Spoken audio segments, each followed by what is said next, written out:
Hey, good evening, everybody. How you guys doing tonight? Good to see you here. Thursday night here, just after 7 p.m. Central Standard Time. I'm your host, Ed Delgado here. Welcome to the Wisconsin Conservative Conversations. Right now, we're waiting for our special guest here to come on board. I know he's got a lot of things going on, as does everybody in this primary cycle. It's amazing how many things are going on for people that are running for assembly, assembly, senate. We got people running for statewide offices and treasurers, secretary of state, governor, lieutenant governor. As a matter of fact, there was a lieutenant governor's debate earlier today, and that was interesting one. I'll tell you, I had an opportunity to kind of watch some of it here and there. I listened to a lot of it. um my take, I don't think anybody harmed themselves. I don't know if anybody really moved the needle, but we'll see. We'll see. um Obviously, we've got 19 days before this primary happens, August 9th. So it'll be an interesting one to see how that goes. But in the interim, guys, make sure you check out our YouTube channel here. And let me get that link real quick. And again, we're waiting for our guest here. It's amazing the amount of work that these folks have to do. I mean, really, it is really, really amazing. Because when you think about it, you have all the campaigning, you have all the driving you have to do, you have all of the fundraising and trying to assemble a team and everything else. It is just, like I said, it is amazing to watch this kind of unfold. And regardless of who it is that you're supporting, pay attention to what you're seeing behind the scenes, because these folks, they really do put their lives on hold. There's so much behind there, and you got to give them credit. I can't say that enough. But our YouTube channel, guys, make sure you check this out. I got the link right down here. You guys can do me a favor, make sure you subscribe to that there. We're trying to get to the magic number of 100.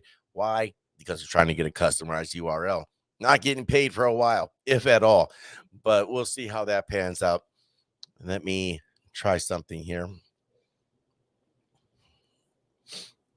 Okay. And again, bear with me for a moment here.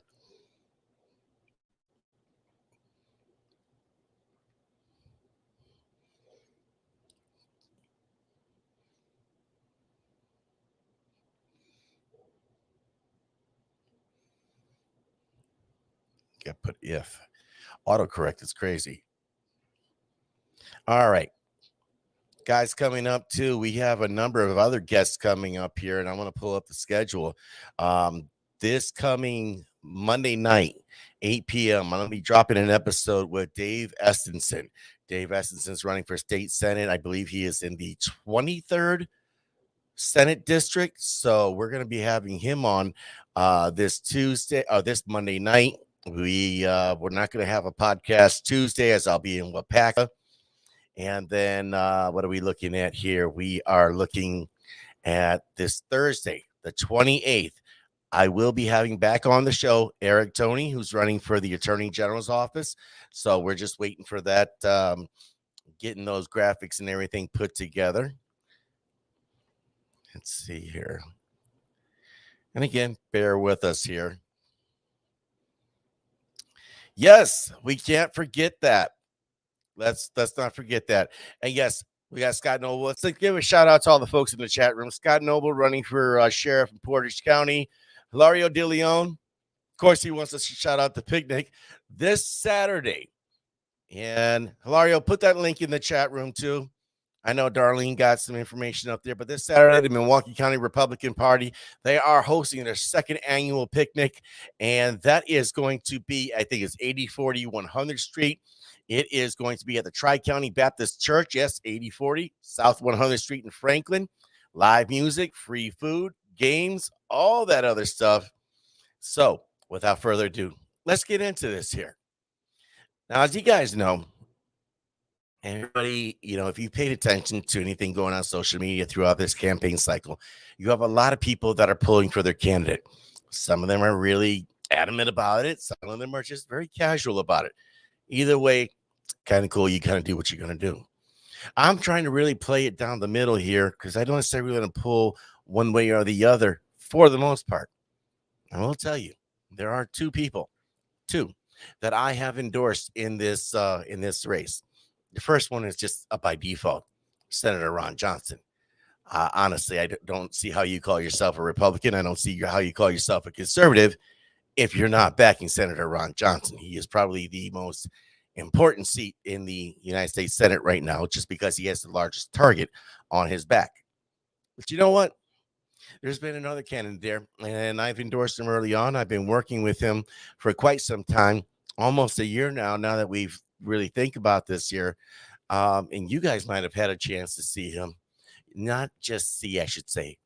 You guys have probably had the opportunity to hear him. You've seen a speech, but it's not really a speech. It's more of an experience.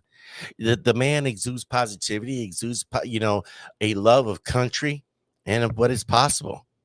And without further ado, let me please introduce the other candidate that I have endorsed in this election cycle, Mr. Orlando Owens. Hey, brother Ed, How I'm doing dad duty and doing the interview. got the baby boy again? I got the baby dude. Oh, he's got that good stretch going on too.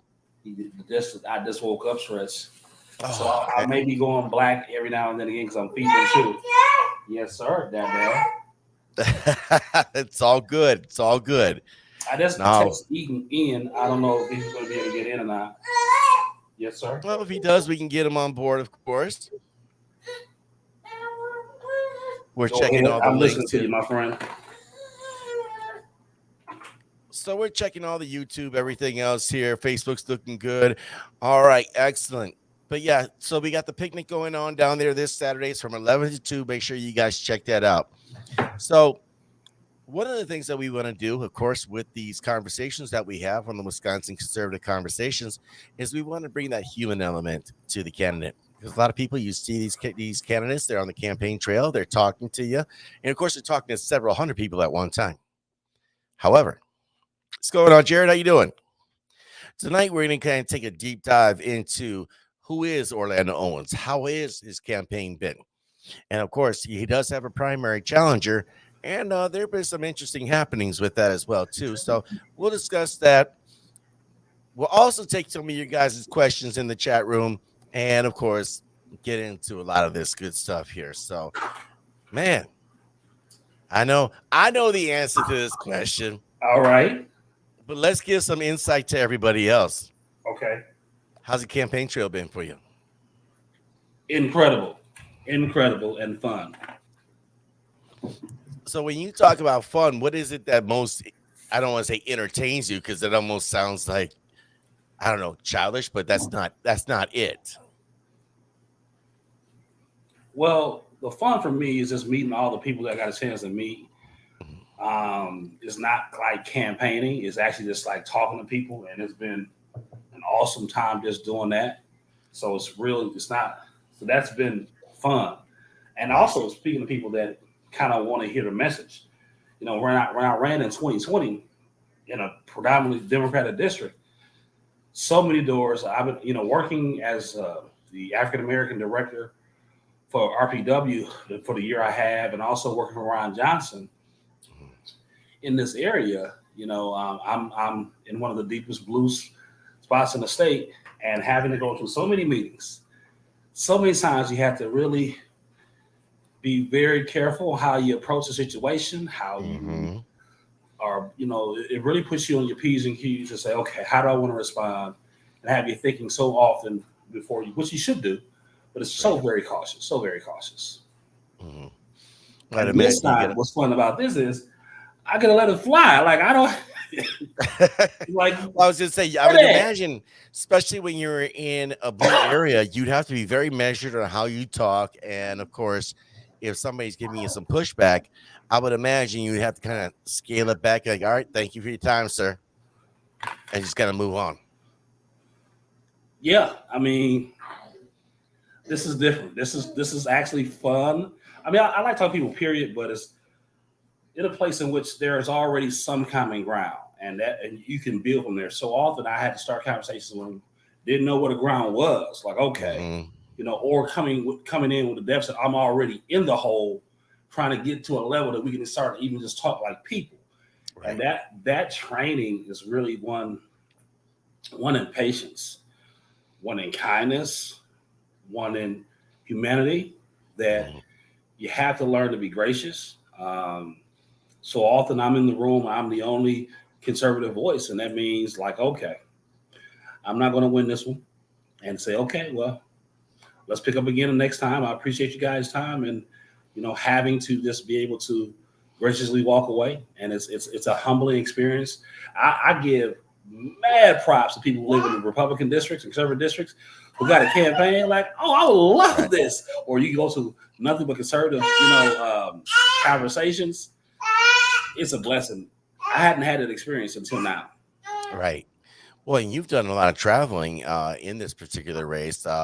Obviously, you've made it everywhere from obviously southeast Wisconsin down to Dane County, up to St. Croix, and everywhere in between.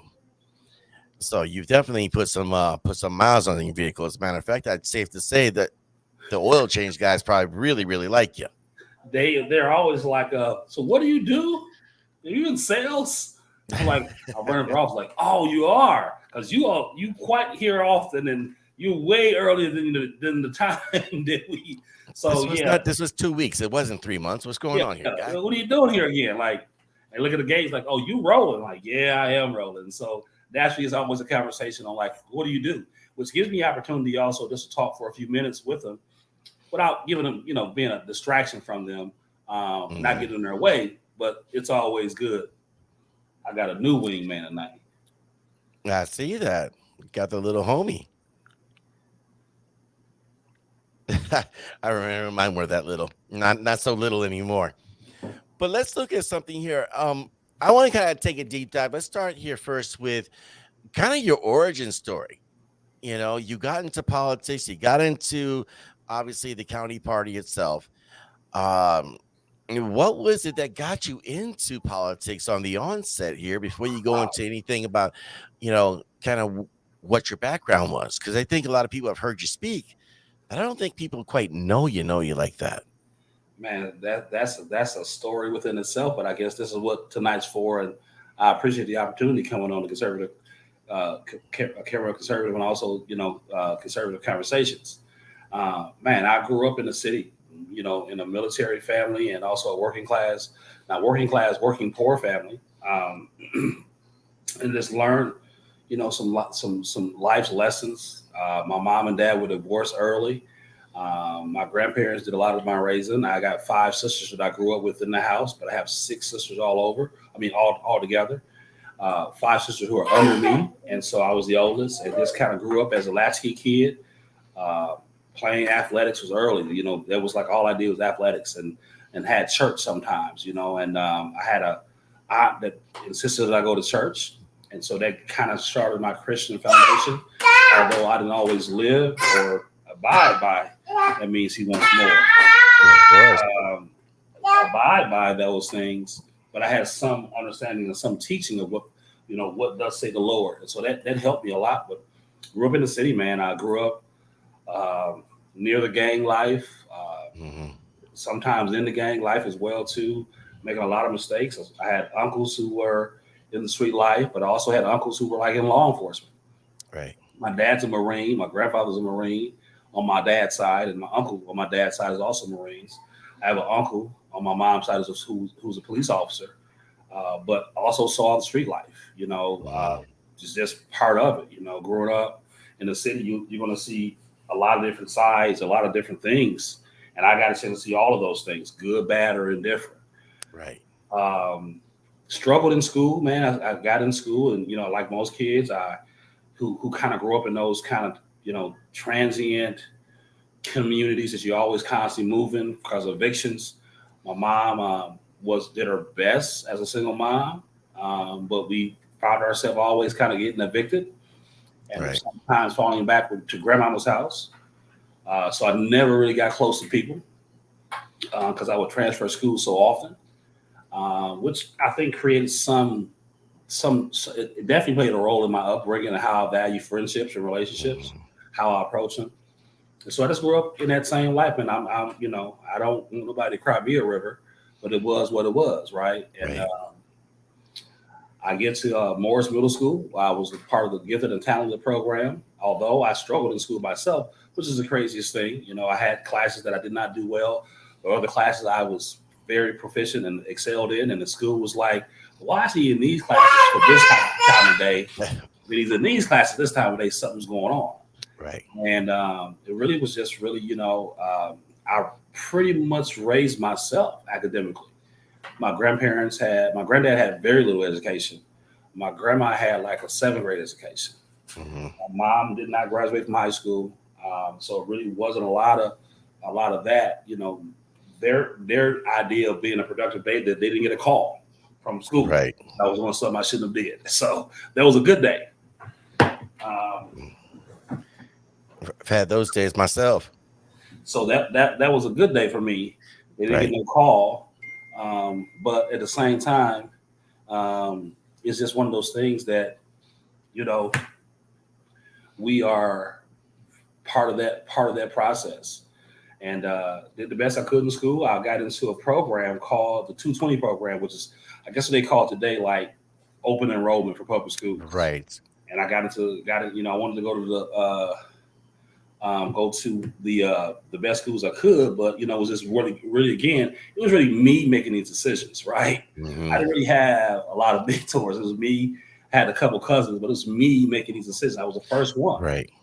Um, so that kind of word, that's kind of how I kind of blazed my own trail. I was always kind of just blazing my own thing, not having a lot of structure or support, but trying to do the best I could. Like this is what a good student would want to do, or whatever the case may be. Athletics played a role a lot Hmm. in my life because that was a chance for me to see some positive role models. But yeah, I mean, just really trying to figure it out on my own. And so I knew I wanted to go to a good school. That's what I thought, that's what you should do. Like go to a good school Right. if you want to get out the hood. Like if you had as Biggie said, if you had a wicked jump shot, you sold dope. Or in my case, I wanted to go to school Right. and didn't necessarily have the most wicked jump shot, but I thought I had a pretty good brain Hmm. and I could throw a ball pretty good too. Yeah. Yeah. So I go to Tulsa West, man, and that's my biggest experience with the most white people I ever seen in my life. Um, West. And it opened my eye. They Hmm. told me that people are people, no matter what. Because I had a bunch of white kids who all had different types of issues and different type of concerns. But it made me understand that people are people, no matter what, and no matter Right. what color you are or your origin, we all got issues. And I was like, okay. I found out early on that people, right? And you got to take each person for what they kind of bring to the table. You cannot stereotype people. And it was a life lesson for me to say, man, all white people are not this or all white people are not that. And it was an eye opening experience for me because I didn't really know what to expect in an all white school. Were there situations of racism? Maybe one I can Hmm. remember, and it really wasn't in the school. Um, got stopped by Tulsa police, which it was like seven to nine black dudes leaving basketball practice at night. Could look like what's going on over here, Right. walking down the hill, but they asked for IDs, and once they saw, oh, you guys go to Tulsa, they're like, how's the season going? So So it they kind of knew. All right. was pretty cool. Like, okay, but you know, just growing up there, man, and wanted to go on from there. My high school experience was was paramount in my life academically. Mhm. I graduated with high school honors. I was class president, became Badger Boys State Governor in 1992. Won that, didn't expect to win that thing. And for people who don't know, it's Badger Boys State and Badger Girls State is a political retreat that all the states participate in. And it's about, servanthood, learning government, uh, Mhm. one of those type of leadership trainings that you go to. And I Right. became Badger Boy president. That was the second most amount of white people I've seen in my life. Was a bunch of white boys in the middle at Ripon College. Right. Okay. And this is before I knew much about Republican Democrat, but it was at Ripon College. And I got a chance to introduce Tommy Thompson, which is pretty cool. Okay. Um, I go from there, man, to I end up going to Whitewater, and again, all white campus, but I had a lot of good friends, both black and white. Mhm. Had a good time there. Maybe party a little bit too hard. I came home after my sophomore year, so I was like, okay, and I became a dad, and my oldest son is 27.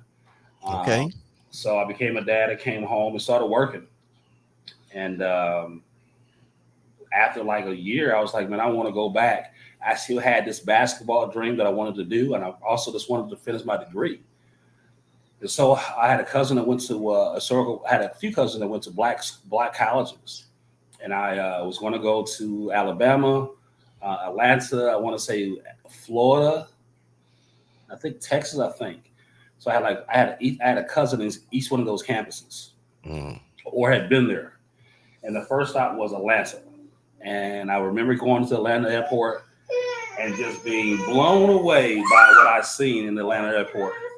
So give me 1 second, Ed. Let's do a Yes, commercial of break. course. All right, we'll take a quick break here while Orlando gets everything together. But yeah, so obviously, let's get this back here. All right, there we go. So obviously, we're telling the story here, getting more background of who Orlando is, what he's about. So we're gonna be obviously talking a little bit more now. We're gonna be getting into some of the more transitional things, things that are relevant for this particular race. So if you guys have questions, please feel free to drop all that information right there in the chat room. We will be taking questions here as things come along. Speaking about in the chat room, and again, give a shout out for the picnic this Saturday from 11 to 2 at the Tri County Baptist Church. And that's 8040 South 100th Street, Franklin, Wisconsin. So make sure you guys come there. We'll be there. We're going to have a tent, table, the whole bit. So we're going to have that. So, guys, come on down. Obviously, all the other candidates are going to be there, or at least their representatives. So we'll be looking forward to that. Stephanie mentioned that she wishes she could make it down, and she hosts all as well. Let's see what else we got here. What's going on? I think I gave a shout out to Jared already. Excellent, excellent. All right, we'll take a quick break here, and it's going to be you just see the background image here for a moment, and as soon as Orlando's back on, we'll be right back.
All right, ladies and gentlemen, thank you very much for bearing with us here. Obviously, family comes first. You got to take care of family. You got to take care of what you got to do first. But let's bring Orlando Owens back on here. We'll continue this conversation. We may have to cut it short, though, because he's got the daddy duty. So he's got to take care of the little man. So We're it's doing daddy, important. you all, so we may have got a few minutes left. But I just wanted to address, you know, you all know that my testimony in my life has been open since we started this campaign. I've made mistakes before in my life. Was married, divorced, had a business. I was a real estate owner, had a pretty good business, and it all went bad pretty quickly when my ex-wife and I divorced. But for the mercy that God has shown me, and what this great country can do together is awesome. Now, the world and God are not on the same plane. But what I'm Right. saying is that having a foundation of faith and what our country can do if you embrace this American idea of freedom, capitalism, rugged individualism, you can go everywhere. Basketball has taken me across this country. I walked onto my basketball team in college Mhm. in Morris Brown. I became an academic All-American there, who's who among college students.